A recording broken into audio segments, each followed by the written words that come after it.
인사말. 시청해주신 모든 분께 진심으로 감사드립니다.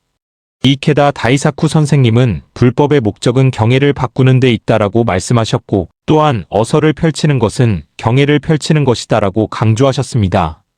그리고 서거하시기 2년 전에 니치렌 대성인 어서전집 심판을 남겨주셨습니다. 저는 이케다 선생님의 서문을 읽고 감격의 눈물을 흘렸습니다. 그리고 유명한 구절의 어서를 처음부터 끝까지 읽게 된 후 니치렌 대성이님의 진정한 뜻을 깊이 느낄 수 있었습니다. 저희는 니치렌 대성이님과 이케다 선생님의 마음을 우리에게 이어주는 다리 역할을 하고자 하며 최고의 문학이자 동시에 세계 최고의 격려인 어서를 직접 접하시기를 바라는 마음으로 제작했습니다. 또한 어서를 현대에 되살리기 위해서는 올바른 해석과 실천이 불가결합니다. 그러기 위해서 이케다 다이사쿠 선생님의 신인간혁명을 함께 읽으시면 어서에 대한 한층 더 깊은 이해로 이어질 것입니다. 자신의 사명을 깨닫는 계기가 되고 우리의 지혜를 발휘하는 데 도움이 되시기를 바랍니다. 카네다 다이조. 마츠 오전답서에 대하여 저는 원질을 해서는 안 된다는 말은 들은 적이 있지만 원질이 무엇인지 또한 왜 안 되는지는 배운 적이 없었습니다. 그러나 700년 이상 전에 니치렌 대성인께서는 그 의미를 자세하고도 세밀하게 설해주셨습니다. 여기서 제가 중요하다고 생각하는 점은 어서의 14비방을 알지 못하고 행한 비방은 죄가 되지 않는다라고 기록되어 있지 않으며, 또한 타인에게 비방당하여 비방으로 되갚는 것은 죄가 되지 않는다고도 설해지지 않다는 것입니다. 신인간혁명 제26권 법기장에도 이케다 선생님의 관련 기술이 있으니 더욱 이해를 깊게 하는 계기로 삼아주시기 바랍니다. 배움은 반복을 통해 마음에 깊이 새겨들기에 반복해서 들으시고 니치렌 대성이님의 마음을 자신의 마음에 새겨주시기 바랍니다. 마츠 오전답서 요약. 테마일 14가지 비방을 제대로 알고 극복하는 힘으로 전환. 니치렌 대성이님께서는 법화경 수행을 방해하는 14가지 마음, 즉 14비방을 설하셨습니다. 이것은 특정의 악인에게만 일어나는 마음이 아니라 우리에게도 어느새 스며드는 마음의 구름과 같다고 할 수 있습니다. 예를 들어 상대방의 성공이나 성장을 보면 질투한다. 누군가의 선의를 순순히 받아들이지 못한다. 자신의 잘못을 인정하지 않고 남을 탓한다. 이러한 감정은 누구라도 가질 수 있는 것입니다. 니치렌 대성이님께서는 그러므로 깊이 경계하시라고 가르치고 계십니다. 중요한 것은 깨달은 반성 고치려는 의지라는 마음의 리셋 능력입니다. 14가지 비방은 벌하기 위한 가르침이 아니라 마을을 닫고 자신을 성장시키는 이정표로 받아들일 수 있습니다. 테마의 설산동자의 구도심에서 진심으로 배우는 사람의 인생은 바뀐다. 니치렌 대성이님께서는 다음으로 설산동자의 이야기를 들려주십니다. 설산동자는 부처님의 가르침인 반개를 듣기 위해 자신의 생명을 바칠 각오를 보였습니다. 그 모습은 극단적으로 보일 수 있지만 그 진정한 의미는 진심으로 구하는 사람만이 인생을 바꿀 힘을 가진다는 것입니다. 현대에는 목숨을 바칠 필요는 없습니다. 하지만 다음의 자세는 큰 시사를 줍니다. 제대로 알려고 노력한다. 인생의 본질에 마주할 용기를 가진다. 어려움이 있어도 배움을 멈추지 않는다.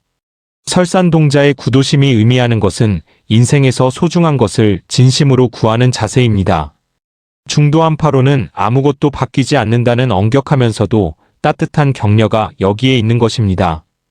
우리가 오늘부터 할 수 있는 것은 매일 5분이라도 독서를 계속한다. 배우고 싶은 것을 미루지 않는다. 자신의 약함을 인정하고 극복하려는 노력을 한다. 라는 조그마한 구도심을 키우는 것입니다. 거기서부터 인생은 확실히 움직이기 시작합니다. 테마 3인간의 본연의 자세, 고통 속에서도 희망을 향하는 태도. 니치렌 대성이님께서는 제가 신자인 마츠노 도노에게 이렇게 가르치십니다.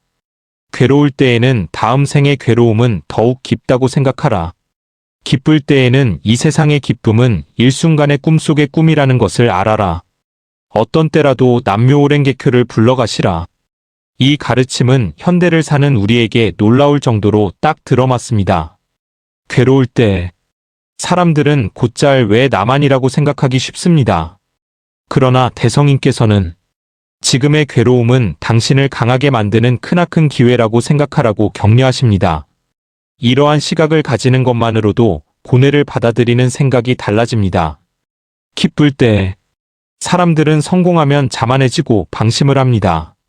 니칠엔 대성이님께서는 성공은 영원하지 않다. 감사와 향상심을 잊지 말라고 가르치고 계십니다. 나날의 실천. 신심이란 특별한 행위가 아니라 생활 그 자체입니다.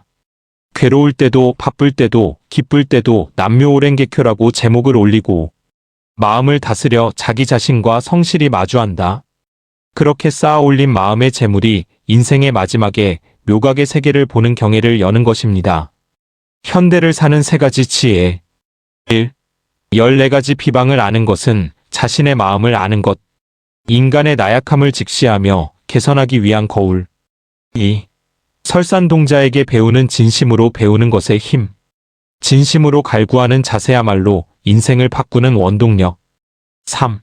나날의 신심이 인간의 본연의 자세를 결정한다. 고뇌와 기쁨조차도 성장으로 바꾸는 마음의 자세. 우리가 어서를 마음의 등불로 삼아 살아가는 것이 니칠엔 대성이님과 이케다 선생님의 마음에 부응하는 길이 아닐까 생각합니다. 드디어 마친 오전답서의 현대어를 보내드리겠습니다. 많은 기대 바랍니다. 카네다 다이조.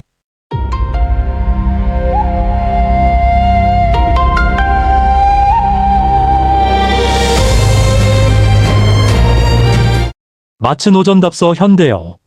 마친 오전답서 14비방에 대하여.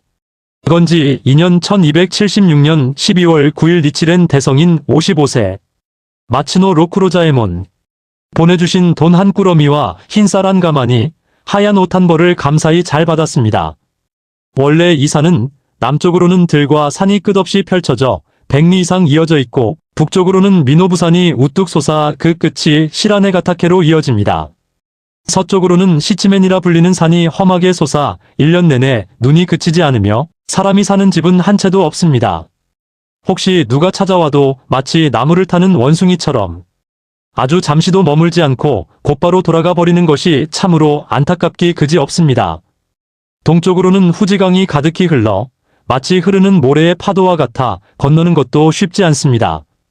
이처럼 사람이 거의 찾아오지 않는 산 깊은 곳인데 당신께서 이처럼 몇 번이고 편지를 보내주시는 것은 실로 불가사의 중에 불가사의입니다. 실상사의 학생이었던 니치게는 니칠엔에게 귀의하여 자신의 영토마저 버리고 제자와 단나들로부터도 떠나지 않을 수 없는 몸이 되어 몸 둘 곳도 없을 정도의 경지에 이르렀다고 들었습니다.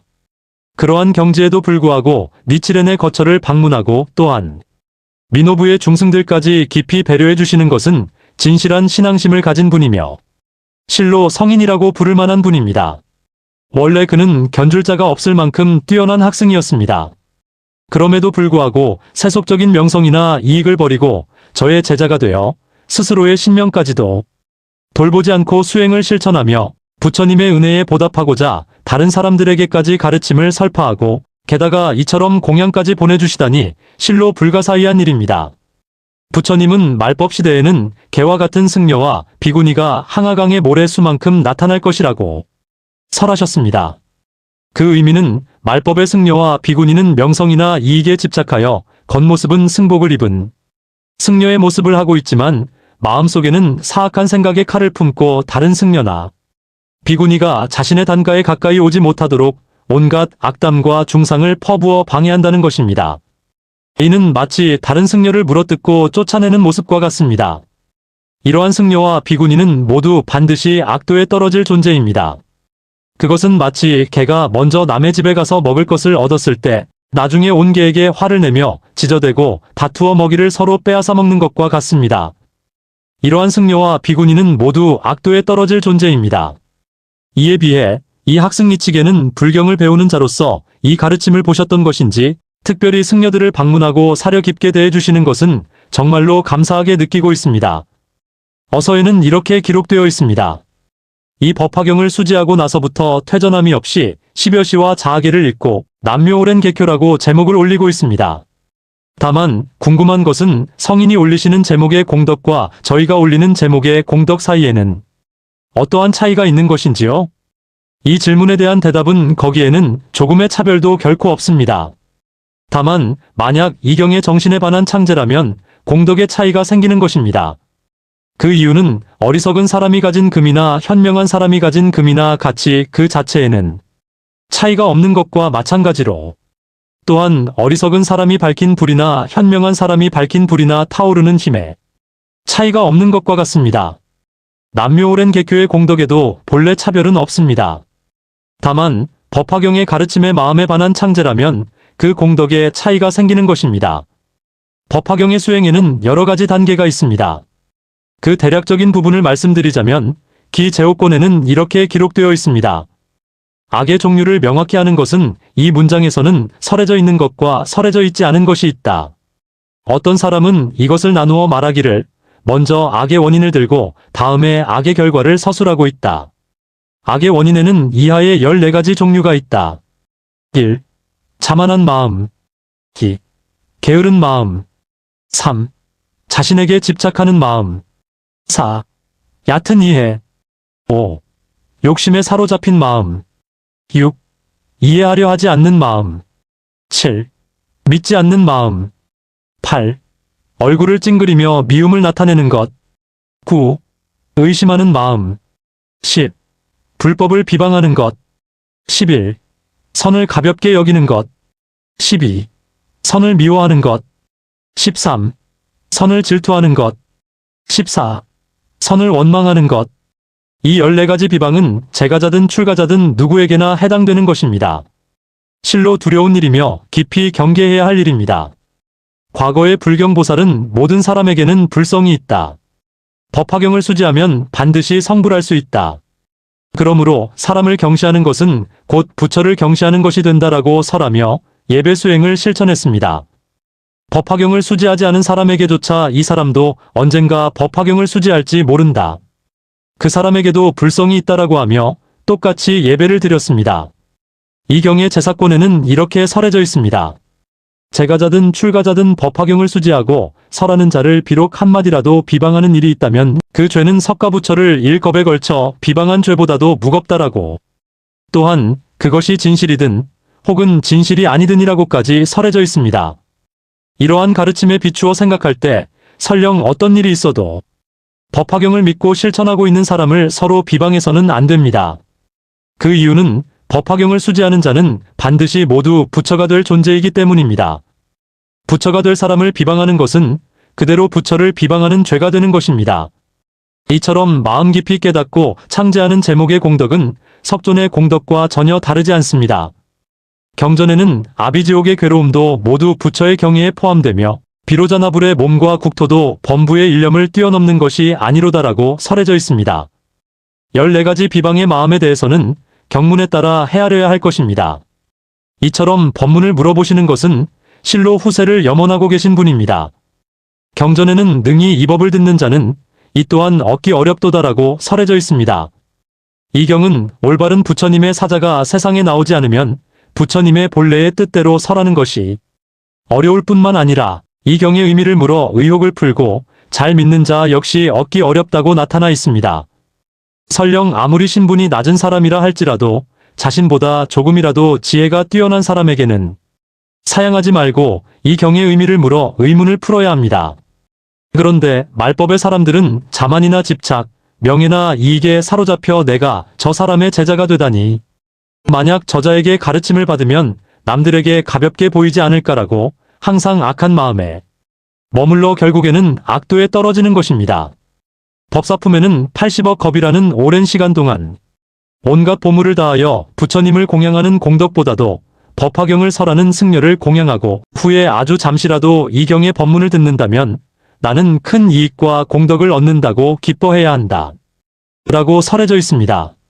지혜가 없는 사람이라 할지라도 이 경을 설하는 자를 섬기는 것만으로도 공덕을 얻을 수 있습니다. 설령 어떤 귀신이나 축생이라도 법화경의 일개일구를 설하는 자를 반드시 일어서서 멀리서부터 맞이해야 하며 부처님을 공경하듯이 해야 한다. 라고 설해진 도리에 따르면 서로 부처님처럼 공경해야 합니다. 비유하자면 보타품에서 석가부처님과 다보부처님께서 서로 공경하셨던 것처럼 해야 하는 것입니다. 이 산미보라는 인물은 신분이 낮은 사람이지만 아주 조금이라도 법화경의 법문을 설하는 자이기에 부처님처럼 공경하여 법문을 물어보아야 합니다. 법에 의하고 사람에게 의하지 말라는 가르침을 마음에 새겨두어야 합니다. 그런데 옛날에 한 사람이 설산이라는 산에 살고 있었습니다. 그 사람의 이름은 설산동자라고 합니다. 고사리를 꺾고 나무 열매를 주어 생명을 이어갔으며 사슴 가죽을 옷으로 만들어 몸에 걸치고 조용히 불도 수행을 하고 있었습니다.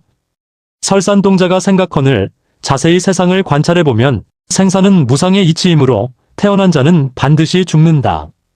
그러므로 이 괴로움이 많은 세상에 덧없음은 마치 전광처럼 한순간이며 아침 이슬이 햇빛에 금세 사라지는 것과 같다. 바람 앞에 등불이 꺼지기 쉽고 파초잎이 잘 찢어지는 것과 다를 바 없다. 사람은 모두 이 무상함에서 벗어날 수 없으며 마지막에 한 번은 저 세상으로 여행을 떠난다. 그 사후의 여로를 생각하면 어둡고 캄캄하며 태양이나 달이나 별의 빛도 없고 하다못해 등불조차도 없다. 그 어두운 길에 함께 갈 사람도 없다. 이 세상에서는 친척이나 형제, 처자나 권속이 모여 아버지는 자비심이 깊고 어머니는 슬픔의 정이 두터우며 부부는 새우가 같은 굴에 사는 인연처럼 일생을 함께 보내고 떨어지지 않는다. 원앙새가 같은 이불 밑에서 베개를 나란히 하고 장난치듯이 사이가 좋지만 저 사후의 여로에는 함께 가지 못한다. 어두운 길을 그저 혼자서 간다. 누가 와서 선악을 인도해 줄 것인가? 또한 노인과 젊은이 어느 쪽이 먼저 죽을지 알 수 없는 세상이므로 늙은이가 먼저 떠나고 젊은이가 남는 경우도 있으며 이것은 순리대로의 도리이다. 그 탄식 속에서도 하다못해 위로가 되는 것도 있다. 그러나 늙은이가 남고 젊은이가 먼저 떠나는 경우도 있다. 가장 괴로운 것은 어려서 부모보다 먼저 떠나는 자식이며 가장 슬픈 것은 늙어서 자식을 먼저 떠나보내는 부모이다.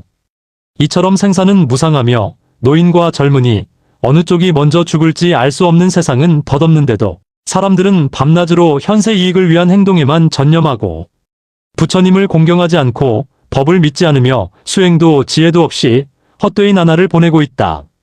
사후에 염라대왕의 심판 앞에 끌려갈 때에는 무엇을 양식으로 삼아 3개의 긴 여행을 가고 무엇을 배나 뗏목으로 삼아 생사의 넓은 바다를 건너 실보나 적광의 불토에 도달할 것인가?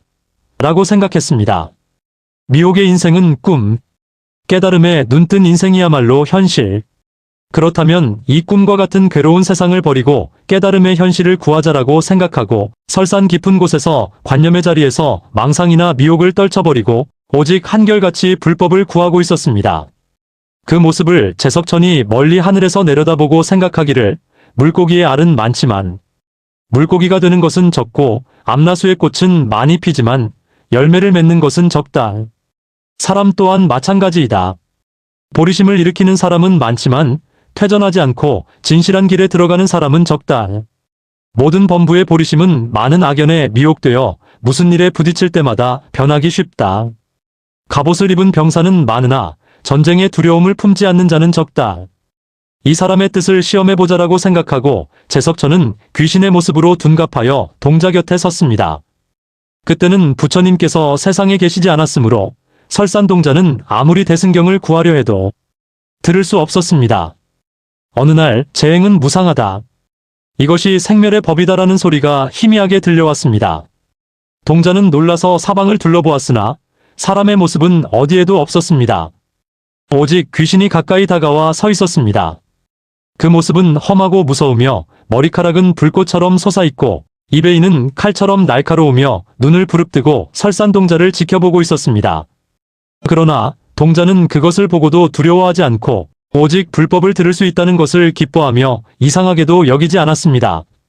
마치 어미 소에게서 떨어진 송아지가 희미하게 어머니의 목소리를 들은 듯한 마음 같았던 것입니다. 설산동자는 생각했습니다. 이것을 읊은 것은 누구일까? 아직 남은 말이 있을 것이다라고 생각하고 주위 일대를 구석구석 찾았지만 역시 사람의 모습은 없었습니다. 그래서 동자는 혹시 이 말은 귀신이 설한 것인가라고 의심했지만 아니, 그럴 리가 없다라고 생각했습니다. 저 모습은 죄에 의한 귀신의 형태이다. 이게는 부처님께서 설하신 말씀이다. 이런 비천한 귀신의 입에서 나올 리가 없다라고 생각했습니다. 그러나 달리 사람도 없었으므로 혹시 이 말씀을 설한 것은 당신입니까? 라고 묻자 귀신은 대답했습니다. 나에게 말을 걸지 마라. 먹지 않고 여러 날을 보냈기 때문에 굶주려 우둔해지고 바른 마음을 유지할 수 없다. 이미 농담 같은 말을 한 것일 것이다. 내가 거짓말을 하려고 한 것인지 아닌지는 알 수도 없다라고 대답했습니다. 동자가 말했습니다. 제가 입안의 개를 들은 것은 반쪽짜리 달을 본 것과 같고 반쪽짜리 보물을 얻은 것과 같습니다. 분명 당신이 읊으신 것이겠지요. 부디 나머지 개를 설해 주십시오라고. 그러자 귀신이 말했습니다. 너는 본래 깨달음을 얻고 있으니 듣지 않아도 한탄할 일은 없을 것이다. 나는 지금 굶주림에 괴로워하고 있어 도저히 말할 힘이 없다. 그러니 나에게 더 이상 말을 걸지 말아라고. 그럼에도 동자는 다시 물었습니다. 먹을 것을 얻으면 설해 주시겠습니까? 귀신은 대답했습니다. 먹을 것을 얻으면 설해 주겠다라고. 동자는 기뻐하며 그렇다면 무엇을 먹을 것으로 삼으십니까? 라고 물었습니다. 귀신은 말했습니다. 더 이상 묻지 마라. 그 대답을 들으면 반드시 두려워하게 될 것이다. 내가 구할 만한 물건도 아니다라고. 그러나 동자는 여전히 물었습니다. 그 먹을 것이 무엇인지라도 알려주시면 시험 삼아 찾아보겠습니다라고. 그러자 귀신은 대답했습니다. 나는 오직 사람의 부드러운 살을 먹고 사람의 따뜻한 피를 마신다. 하늘을 날아다니며 널리 찾고 있지만 사람들은 부처님이나 신에 의해 보호받고 있기 때문에 마음대로 죽일 수 없다. 부처님이나 신이 버린 자만을 먹고 있다라고. 그때 설산동자는 마음속으로 생각했습니다. 나는 법을 위해 이 몸을 버리고 이 개를 끝까지 듣고 말겠다라고. 그리고 말했습니다. 당신이 드실 것은 여기에 있습니다. 다른 곳에서 찾을 필요가 없습니다. 저의 몸은 아직 죽지 않았으니 그 살은 따뜻할 것입니다. 저의 몸은 아직 식지 않았으니 그 피 역시 따뜻할 것입니다. 부디 나머지 개를 설해 주십시오. 이 몸을 당신에게 바치겠습니다라고. 그러자 귀신은 크게 노하여 말했습니다. 누가 너의 말을 사실이라고 믿을 수 있겠느냐. 개를 설한 후 내가 약속을 어긴다면 누구를 증인으로 삼아 따져 물어야 하겠는가라고. 설산동자는 대답했습니다. 이 몸은 반드시 죽을 것입니다. 헛되이 죽을 목숨이라면 법을 위해 던지는 것이 좋습니다. 이 더러운 몸을 버리면 내세에는 반드시 깨달음을 열고 부처가 되어 깨끗하고 존귀한 몸을 얻게 될 것입니다. 마치 흙으로 만든 그릇을 버리고 보물 그릇으로 바꾸는 것과 같습니다. 범천, 제석천, 사대천왕, 시방해 모든 불보살을 증인으로 삼겠습니다. 저는 결코 거짓을 말하지 않습니다라고. 귀신은 조금 마음을 누그러뜨리고 말했습니다. 만약 너의 말이 사실이라면 개를 설해주겠다라고. 그때 설산동자는 크게 기뻐하며 몸에 걸치고 있던 사슴 가죽을 벗어 법좌에 깔고 머리를 땅에 대고 손바닥을 합장하며 무릎 꿇고 말했습니다. 부디 원하옵건대 저를 위해 나머지 개를 설해 주십시오라고 마음속 깊이 공경하며 간청했습니다. 이에 귀신은 법좌에 올라 개를 설하며 말했습니다. 생멸이 멸하여 다하고 정멸을 즐거워함이라. 그때 설산동자는 이 개를 듣고 한없이 기쁨과 존귀함을 느꼈습니다. 그리고 후세까지도 결코 잊지 않으리라고 생각하고 몇 번이고 반복하여 읊조려 마음에 깊이 새겼습니다. 동자는 더욱이 이렇게 생각했습니다. 기쁜 일은 이 개는 틀림없이 부처님께서 설하신 가르침과 조금도 다르지 않다는 것이다. 그러나 탄식할 일은 나 혼자만이 듣고 사람들을 위해 전할 수 없다는 것이다라고. 그래서 동자는 돌 위나 벽면, 길가의 나무들에 이 개를 써서 기록하고 원하건대 후에 오는 사람들이여 반드시 이 글자를 보고 그 의미를 깨달아 진실한 길에 들어가라. 고 말하고 마치자마자 곧바로 높은 나무에 올라 귀신 앞에 몸을 던졌습니다. 설산동자가 땅에 떨어지기 전에 귀신은 순식간에 제석천의 모습으로 변하여 동자의 몸을 받아 평평한 장소에 정성껏 안치하고 깊이 예배하며 말했습니다. 저는 잠시 열애의 성스러운 가르침을 아끼고 당신의 보살의 마음을 시험하여 괴롭혔습니다. 부디 이 죄를 용서해 주십시오. 그리고 후세에는 반드시 구원해 주십시오라고. 그때 일체의 천인들도 모여들어 좋구나, 좋아. 실로 이분이야말로 보살이로다. 라고 찬탄했습니다. 설산동자는 단지 반쪽의 개를 구하기 위해 몸을 내던졌고 그 공덕에 의해 12겁에 걸친 생사의 죄를 멸했습니다. 이 내용은 열반경에 설해져 있습니다. 그리하여 옛날 설산동자는 반해계를 구하기 위해 목숨을 아끼지 않고 버렸습니다. 하물며 이 경의 한 품이나 한 권을 청문하는 은덕은 얼마나 크겠습니까? 그 은덕을 무엇으로 보답할 수 있겠습니까? 만약 후세의 성부를 원한다면 바로 설산동자와 같은 모습이어야 합니다. 만약 자신의 몸이 가난하여 베풀어야 할 보물이 없고 신명을 버려서라도 불법을 얻을 수 있는 방도가 있다면 신명을 버리고 불법을 배워야 합니다. 결국 이 몸은 사냐의 흙이 될 것입니다. 아까워해도 어찌할 도리가 없습니다. 아까워하려고 해도 끝내 아까워할 수 없습니다. 사람의 수명은 길어도 100년을 넘지 못합니다. 그 사이의 인생은 그저 한숨의 꿈과 같은 것입니다. 모처럼 얻기 어려운 인간으로 태어나 때마침 출가한 사람이라 하더라도 불법을 배우지 않고 방법의 무리를 꾸짖지 않으며 그저 헛되이 놀이나 잡담만 하면서 나날을 보낸다면 그 사람은 승려의 가죽을 뒤집어 쓴 축생에 지나지 않습니다. 승려의 이름을 빌려 세상을 떠돌며 신체를 유지한다고 해도 본래의 승려의 길을 하나도 다하지 못했습니다. 그러한 자는 승려라는 이름을 훔쳐 사는 도둑과 같은 것입니다. 실로 부끄러워해야 할 일이며 두려워해야 할 일입니다. 정문에는 나는 신명을 아끼지 않고 오직 무상의 깨달음의 길만을 아낄 뿐이로다라고 설해져 있고 본문에는 스스로 신명을 아끼지 않는다라고 설해져 있습니다. 더욱이 열반경에는 몸은 가볍고 법은 무겁다. 몸을 버리고 법을 널리 펼칠 수 있다라고 설해져 있습니다. 정문과 본문 그리고 열반경 모두 신명을 아끼지 말고 법을 널리 펼쳐야 한다라고 설해져 있습니다. 이러한 가르침에 반하는 중죄는 눈에는 보이지 않지만 쌓이고 쌓여 지옥에 떨어지게 됩니다. 그것은 마치 추위나 더위가 모습이나 형태를 가지지 않아 눈에는 보이지 않지만 겨울에는 추위가 와서 초목이나 사람, 축생을 괴롭히고 여름에는 더위가 와서 사람과 축생을 괴롭히는 것과 같습니다. 그러므로 제가의 당신께서는 오직 일심으로 남묘오랜 계교를 창제하시고 더욱이 법을 설하는 자를 공양하는 것이 중요합니다. 그것 또한 경문과 같이 수행한다면 불법을 이야기하고 널리 펼칠 수 있게 될 것입니다. 세상이 우울하게 느껴질 때도 이 세상의 괴로움조차 견디기 힘든데 하물며 내세의 괴로움은 더더욱 심할 것이다라고 마음에 새기고 남묘오랜 계교를 창제하십시오.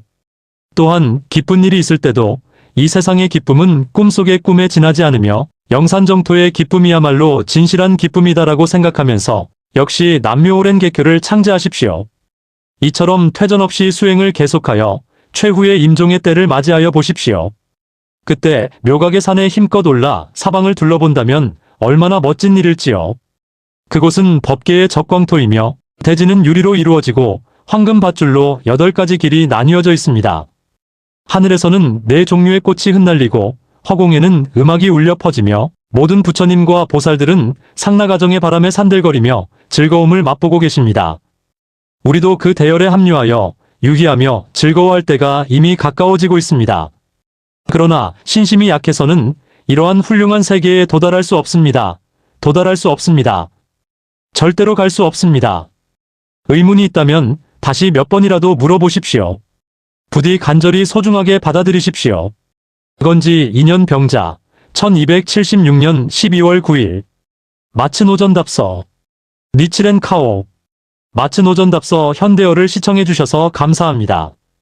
다음 시간에는 드디어 해설과 함께 보내드리겠습니다. 기대해주세요.